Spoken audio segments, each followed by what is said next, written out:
தேர்தல் செயல்முறைகளை எளிதாகவும் நம்பகமானதாக மற்றும் வெளிப்படைத்தன்மையுடனும் மாற்ற இந்திய தேர்தல் ஆணையம் கடந்த 6 மாதங்களில் 28 புதிய முன்னெடுப்புகளை மேற்கொண்டுள்ளது. இந்த முன்னெடுப்புகளானது 6 பகுதிகளாக பிரிக்கப்பட்டுள்ளது.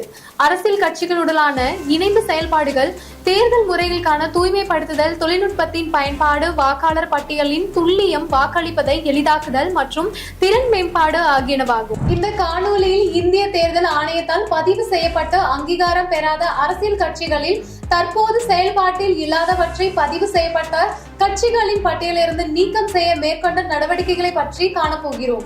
இந்திய தேர்தல் ஆணையம் மேற்கொண்ட இம்முயற்சியின் அடிப்படையில் முதல் கட்டமாக 334 செயல்படாத பதிவு பெற்ற அங்கீகாரம் பெறாத கட்சிகள் இப்பட்டியலிருந்து நீக்கப்பட்டன.